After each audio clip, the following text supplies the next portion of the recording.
السلام عليكم ورحمة الله وبركاته. ازيكم يا حبايبي؟ عاملين ايه؟ يا رب تكونوا دايما بخير وبصحة وبعافية يا رب. النهاردة بإذن الله هنعمل كبدة الفراخ. حابة اقول كلمتين بس كده. معلش قبل ما نبدأ اسمحوا لي وخلي عندكم صدر رحب يعني. مفيش حد رزقه على حد، الأرزاق بيد الله، بس احنا رزقنا مش على بعض على فكرة، احنا رزقنا على الله.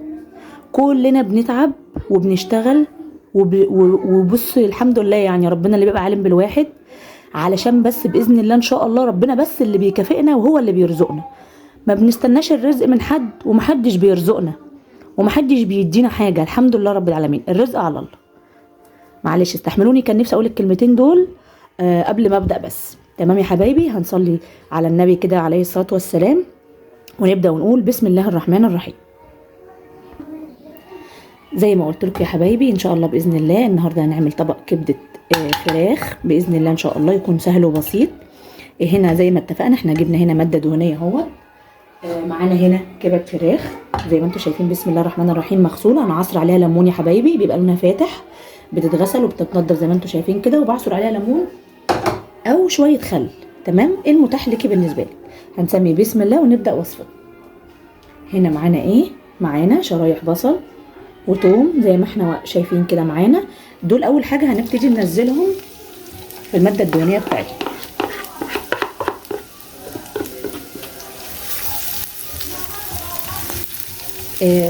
طريقه تقطيع البصل زي ما تحبي، شرايح، مكعبات صغيره، تبشريها بالمبشره براحتك، الطريقه اللي تريحك. تمام يا حبايبي، هنبدا نشوح البصل بتاعنا والثوم زي ما احنا شايفين كده.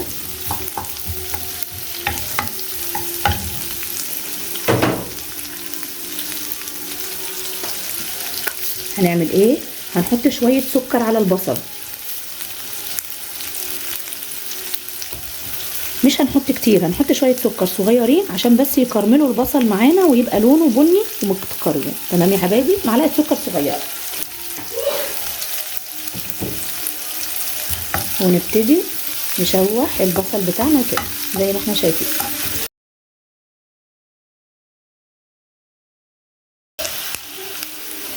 هنا يا حبايبي بدأ البصل يدبل زي ما انتم شايفين كده، ولونه اتغير ويستوي معانا البصلايه، لان طبعا انتم عارفين ان الكبده ما بتاخدش وقت كده كده في السوا، فاحنا بنسوي البصلايه الاول، ومعاها طبعا فصين الثوم زي ما احنا شفنا، وحطينا شويه سكر بحيث ان هم يكرملوا لنا الايه، البصلايه زي ما احنا شايفين كده. حبايبي احنا كده وصلنا للي احنا عاوزينه. هنعمل ايه الخطوه اللي جايه؟ هنسمي بسم الله وننزل بالكبده بتاعتنا. بسم الله الرحمن الرحيم، ونبدا نشوح الكبده بتاعتنا. دي كبده بس يا حبايبي، مش كبد وقوانص، عشان كده مش محتاجه ميه، مش محتاجه اي حاجه خالص. بصوا زي ما انتم شايفين كده، يا دوبك اول ما بتنزل وبتبدا تاخد صدمه، بسم الله ما شاء الله، بتبدا تغير لونها على طول وتحس ان هي دخلت على سوا زي ما احنا شايفين كده. حبايبي هنعمل ايه؟ معانا هنا قرنين شطه زي ما انتم شايفين كده خضره، هنبدا نحطها على الكبده بتاعتنا ونقلب. سهله خالص وبسيطه، وباذن الله ان شاء الله نكون عند حسن ظنكم.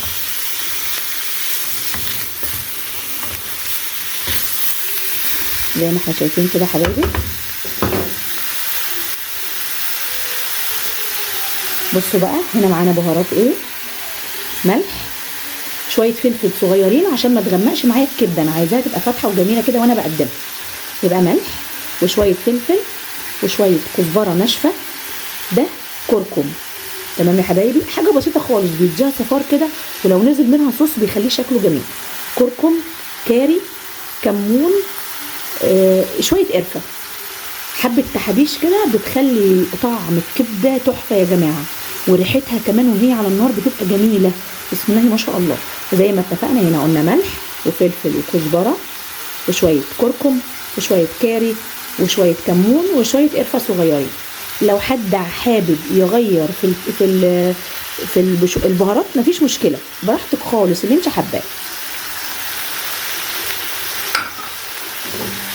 ونبدأ نقلب الكبدة بتاعتنا. طبعا الكبدة ما بنقلبهاش كتير وما بنقلبهاش قوي، لان الكبدة طبعا طرية زي ما انتوا عارفين عشان ما تتهريش مننا. اهو تقلبتين بس صغيرين ونسيبها تكمل سواها يا حبايبي. ان شاء الله باذن الله هنعمل الكبدة جنب ايه؟ طبق مكرونة جميل كده بالصلصة باذن الله. طبعا انا عملت لكم قبل كده كذا نوع من انواع المكرونة، ولسه باذن الله وصفاتنا اللي جاية باذن الله لسه فيها برضو اصناف جديدة.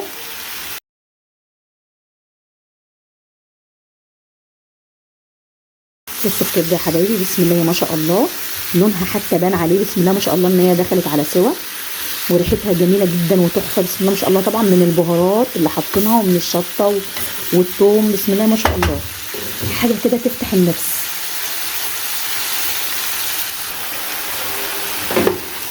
كده يا حبايبي الكبده بتاعتنا بسم الله ما شاء الله داخله على سوا هي زي ما احنا شايفين كده، حاجه كده بسم الله ما شاء الله تفتح النفس على الاكل ما شاء الله. اللهم بارك يا رب.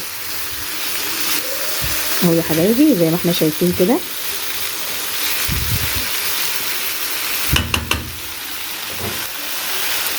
كده وصفه الكبده بتاعتنا كبده الفراخ خلصت، وان شاء الله باذن الله انتظرونا واحنا بنقدمها لكم باذن الله. ويا رب وصفاتنا يا حبايبي تعجبكم، ونشوفكم باذن الله في فيديوهات جايه.